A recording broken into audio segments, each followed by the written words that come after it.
everyone, welcome back to my channel. On today's video I came to share with you my top 6 of best books of 2019.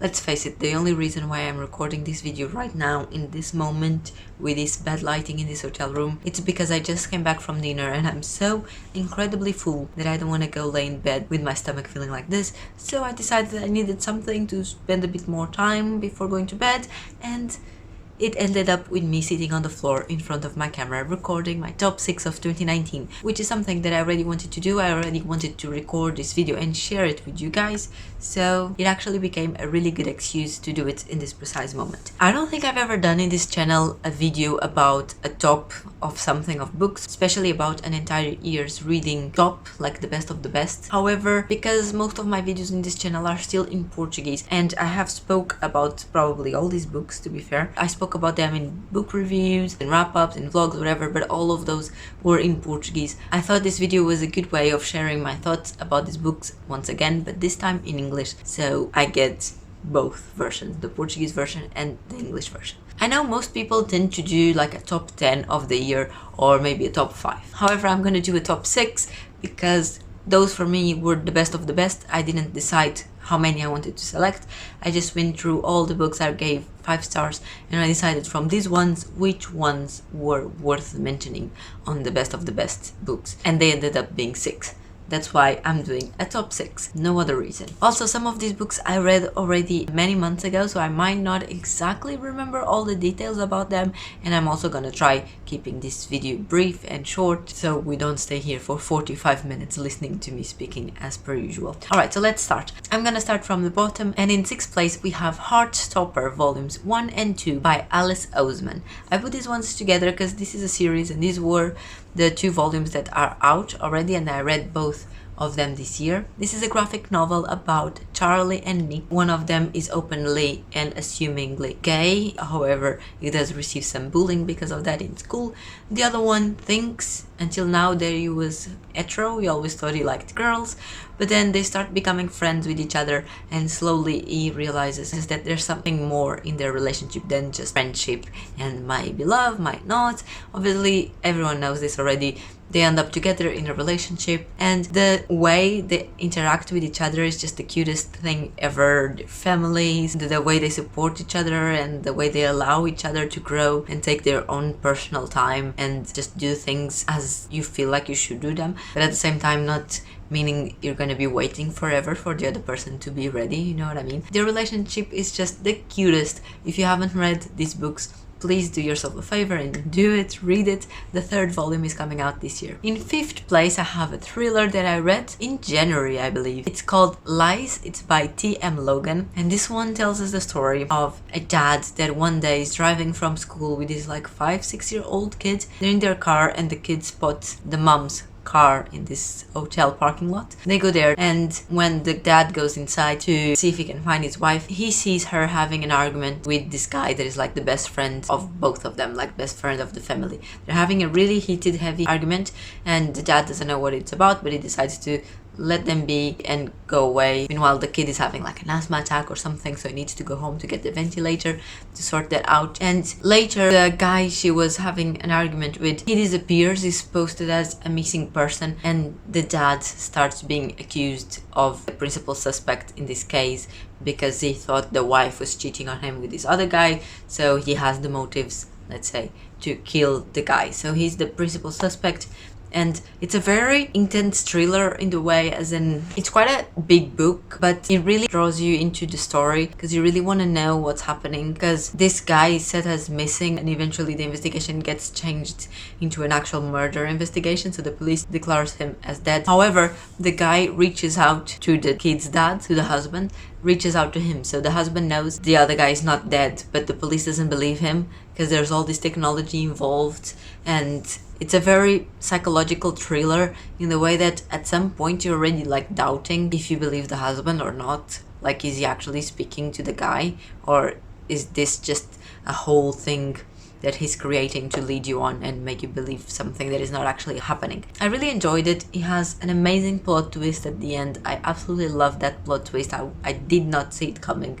And since I read this book, I've read many thrillers since, and I still think this is one of the most shocking plot twists I've read. And I think it's a shame that there's not many people speaking about this book. So if you enjoy thrillers, I do recommend it. This is my 5th place. In 4th place, I have The Flat Share by Becky O'Leary. This tells us the story of Leon and a girl. What's her name? It's complicated because I don't have the book here. Anyway, this boy and girl. The girl is looking for a place to live in London. However, the rent in London is really expensive, so she's looking to share a flat. But all the ones she's finding, they're still really expensive, or the house is really bad, and she doesn't really want to move in there. And also she doesn't want to not live in the center of London. Eventually she finds this ad for not only a house share but a bedroom share. So it's a 1-bedroom house, and the deal is that during the night the house and the bedroom and everything would be hers, but then in the morning she needs to leave, and the house and the bedroom and all that would be the guy's, because he only works night shift, so he goes home during the day. And she decides to accept it, and they basically move in together, but they never met each other. They never see each other because they're always in the apartment alone at a time. Eventually they start like leaving post-it notes and little messages for each other around the house, in the kitchen, in the bedroom, just about daily things, and through those they start knowing each other and learning things about each other and the habits they each have, and they kind of create this weird relationship where they never really saw the other person, but they are curious about them and about the things they like and all that, and you are living that experience with them and discovering things about both of them at the same time as they are. I thought it was very well written. The chapters are alternating between the two of them, so you get little insights of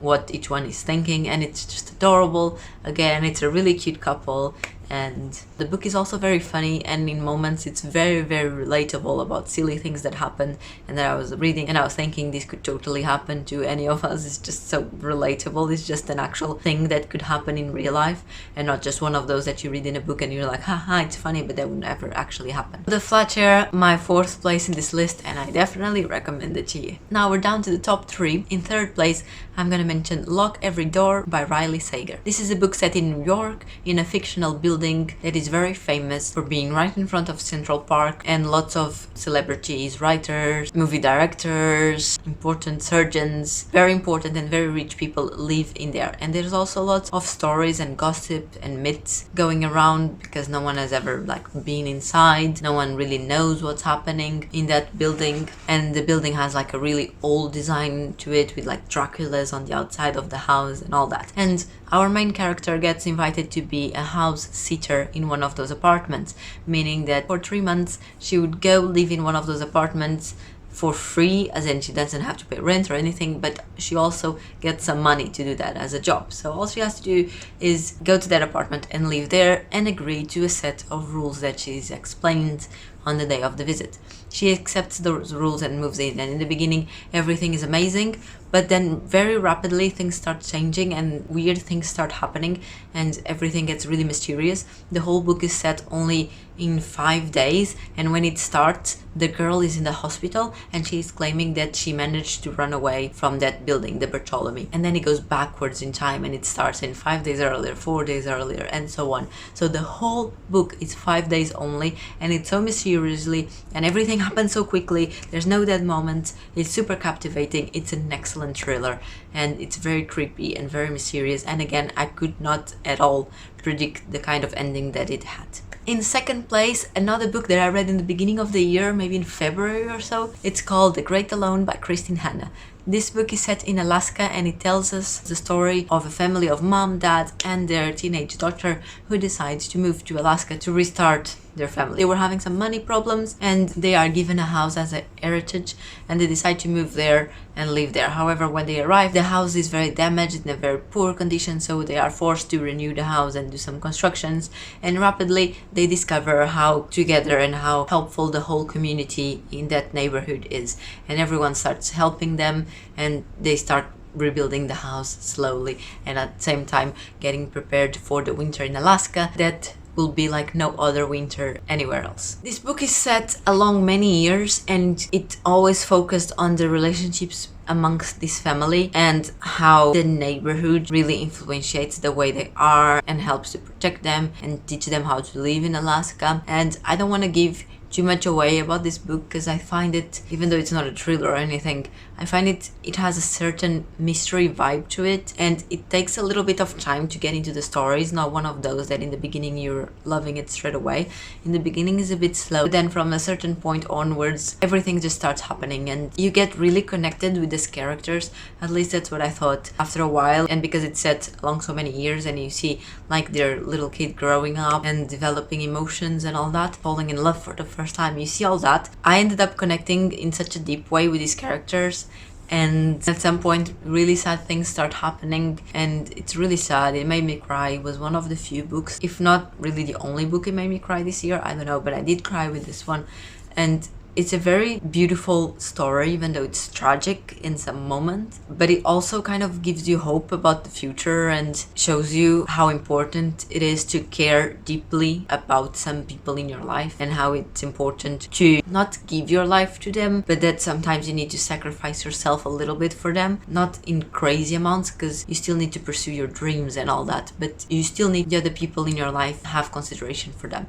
So I thought this was a beautiful story. It's one of the few books that I actually want to reread. You guys know I don't do rereadings, I don't like it, it's not for me, but this one for some reason I've been feeling like I really want to grab it again and read it again and connect with these characters again, because the whole thing was just so emotional and powerful, and if you haven't read it yet then please do. And finally, in my first place, the best book I read in 2019, I have to give the big spotlight to The Turn of the Key by Ruth Ware. This was a thriller that I read during my project of reading the best thrillers of 2019, and this book completely blew my mind. It's just so good. It's so fast-paced, everything is always happening. It's written in a brilliant way.